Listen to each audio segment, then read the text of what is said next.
Welcome everyone to today's special video. I'm going to be answering a question from a subscriber who watched a video that I did on a dog being crazy on a leash. And so I wanted to be able to answer her question in the most efficient and best way I can. So you guys are going to be able to follow along, and hopefully if you're having this problem, it can help you out as well and have a better understanding of what's going on in your dog's mind. So Allie, thank you for sending this question. She says, what is your advice for situations where correction causes activation? I have a leash reactive dog. A previous trainer recommended correcting with leash pup after conditioning prong, but it creates forward activation. Working at the same time with positive reinforcement on communication, etc. It's a 4-year-old Ridgeback. Thanks. So I responded, I'll do a video answering the question, but to make sure that we're on the same page, I would ask that you answer a couple of questions so I know how best to help you. 1, I'm not sure I understand leash pup. If it's training tool, please explain. 2, if your dog is okay with, or is your dog okay with meeting new people, or does it keep distance for a while? My video to answer this may only just scratch the surface of the problem. So she responded back. Thank you very much for the response regarding the question. The advice I received from the last trainer is to correct with a pup on the leash, a quick, sharp, and short pull when the dog starts to be reactive on walk. The problem is that it creates activation. B, the dog is very friendly with people. He loves people very much and is very friendly on walks with people. The problem is only reactivity on a leash towards other dogs. Mostly dogs who look at him, he goes nuts, lunging, barking, etc. Not aggressive off leash, but plays very rough.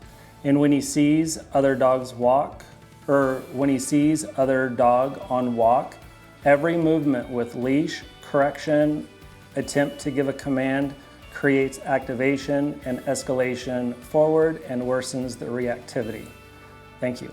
So, sounds to me like she's had a couple different trainers, and that's okay. But it's important to know that the reason why I asked the question that I did is because I wanted to know what kind of dog we were working with, where they were at in their mind. So a dog that has a solid nerve structure is a dog that will not perceive things as threats that aren't. But a dog that has a weaker nerve structure is going to perceive things as threats that aren't. And then in that moment, they have 4 options or 4 actions to choose to try to stay safe: avoidance, submission, fight, or flight. So in this scenario, what we're talking about is fight. It's not necessarily that the dog wants to go fight the other dogs. It doesn't sound like that's actually the problem. It's just that the dog is really rough with the other dogs when they're off leash. But when her dog is on leash, the dog has been conditioned and is now expecting a fight because the dog really wants to go see the other dogs, but when it tries, it hits the end of the line. She's using a prong collar. It's creating a situation where the dog is fighting against the tension and the stimulation that the prong collar is given. And what that tells me is that there's no solid foundation in the walk. There's no black and white rules for the dog to fall into. 2, Allie, you need to learn how to use the prong collar a little bit better. That's not a knock to you. You've only been given the knowledge that the trainers have, and they only have their own experiences. And so this is just something that is actually very, very common. So I get people that come to me all the time that have had multiple trainers and none of it's worked. And I end up being their last resort. And the good news is in the 23 plus years with the 5,000 plus dogs I've trained, I know what I'm talking about. There's nothing that I haven't experienced before. And I've actually dealt with dogs and worked dogs that had this exact same problem that you have. So what I'm gonna do is I'm gonna cover what's going on in the dog's mind, what you're possibly doing wrong or probably doing wrong, and then we're gonna talk about how to fix it. So,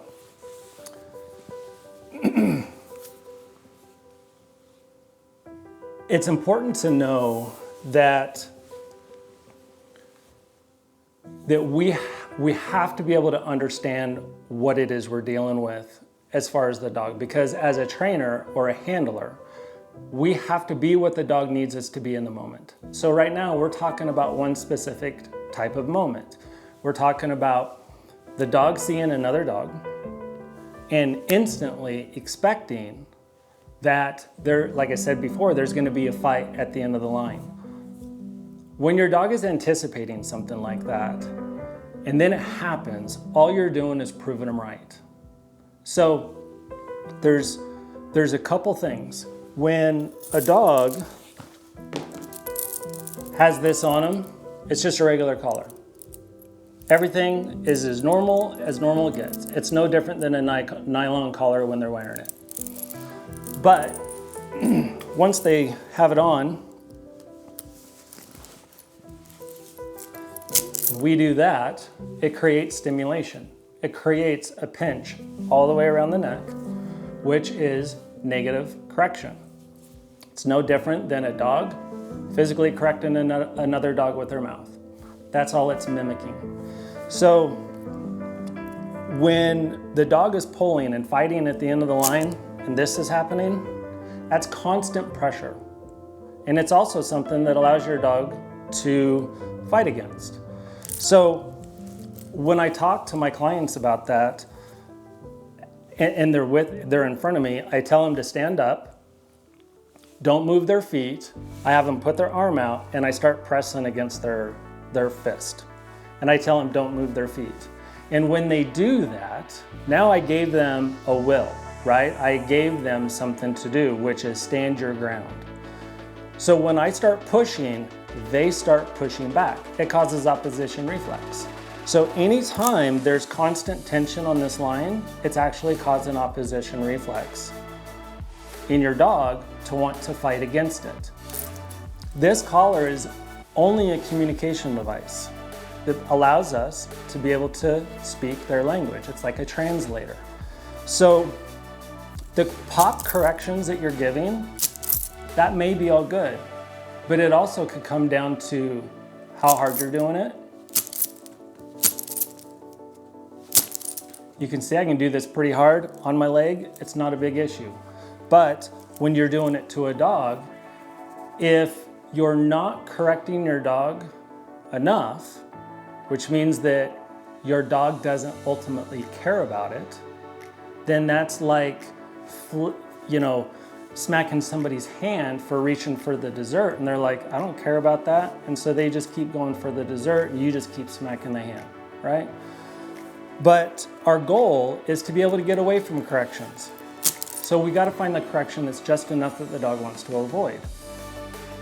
Well, every dog's level is going to be different. And then the situation that you're in is going to be different. In fact, on top of it, with your dog escalating, its adrenaline is pumping, which means its pain tolerance goes up, which means that the correction that you would normally give your dog, it doesn't even hardly probably feel.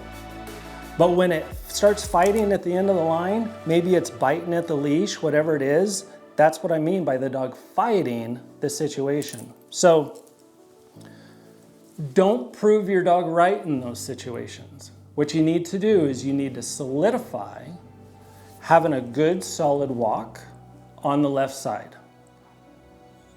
I only teach a dog to walk on one side. If the people are right-handed, the dog walks on the left, which gives our dominant hand the ability to do stuff. But you need to have a good solid foundation of understanding, and a dog at any age, as long as they're 4 months and older, can learn this. They need to have a good solid foundation of understanding of what rules are acceptable and unacceptable on your left side. So when I teach a walk, it's unacceptable for a dog to be in front of me. It's unacceptable for a dog to just go sniff whatever it is they're doing because we're migrating. I've done plenty of videos on how a dog works. I've talked about hunt mode, track mode, migration mode, the only 3 mindsets a dog is ever in. So I'm not going to go deep into that right now. But when we walk our dogs, ultimately our goal is to get from point A to point B. So we're migrating. When we are leaving work and going home, we're migrating home. But the minute we go to the grocery store, now we're hunting for food, right?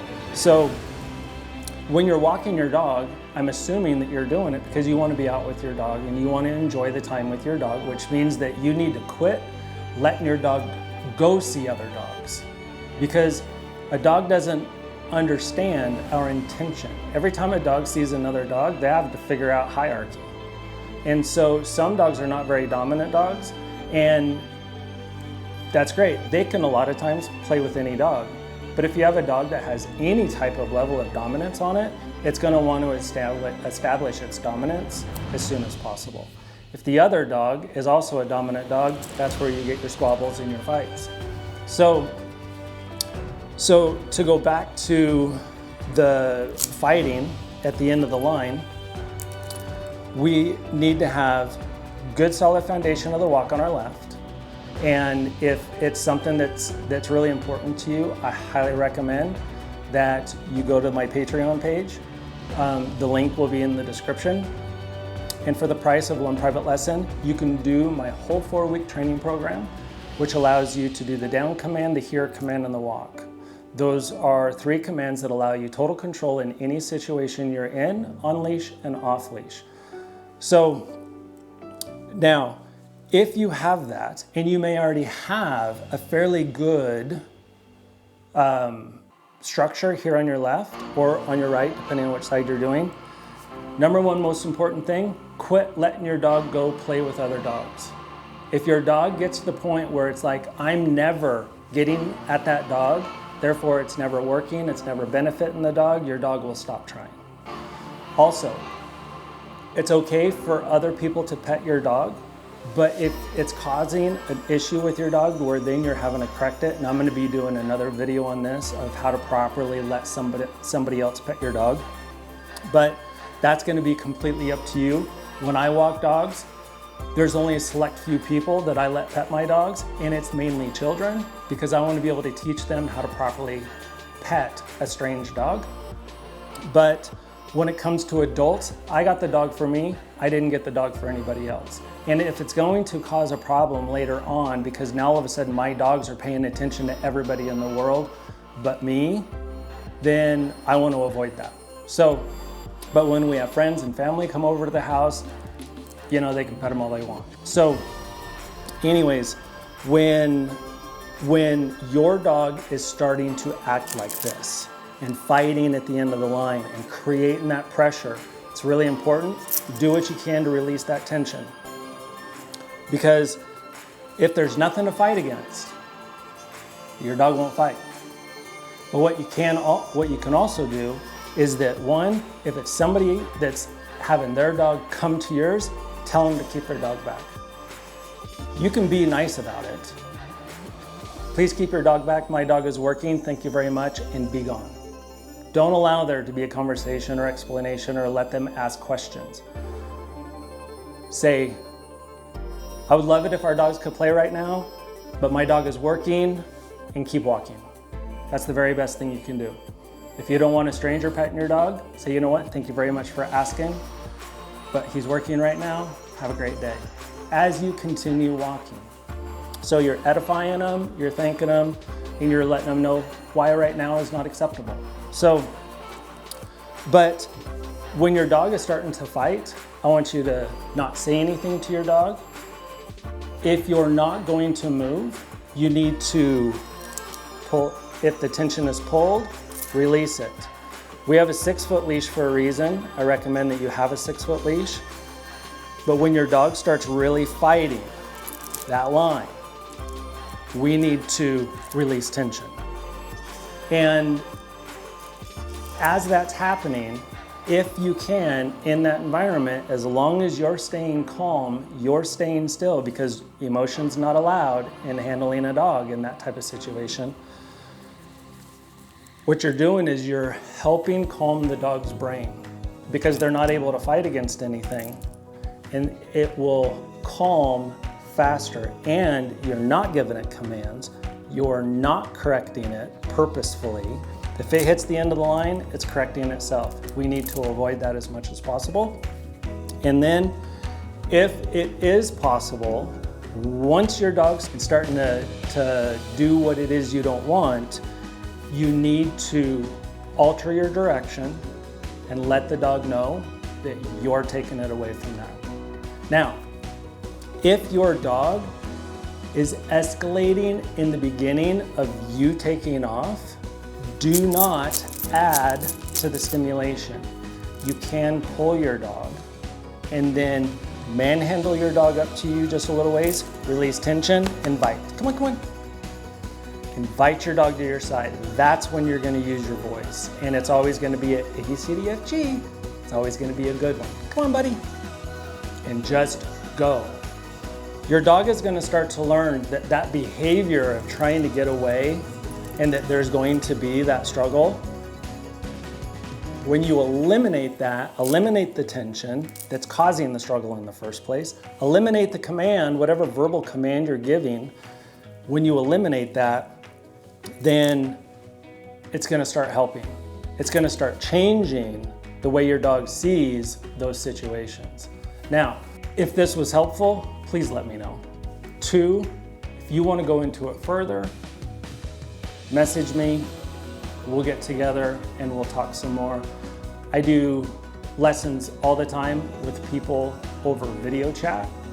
I've got clients all over the nation. So this is absolutely something that can be fixed. Hopefully you've learned something from this. If you have any other questions, like I said, please let me know. For anybody else watching, I would like to do more of these videos. And if I can, and I have a dog here that I'm training that I can use as an example, I'll absolutely do it. But please, always feel free to ask questions. My job as a dog trainer is to help you have the best life possible for your dog, to coexist the way you've always wanted. So, thank you for watching. Again, check us out on Patreon if you want to have some good, solid foundation of obedience for your dog. And I hope to see you in the next video. Thanks, and bye.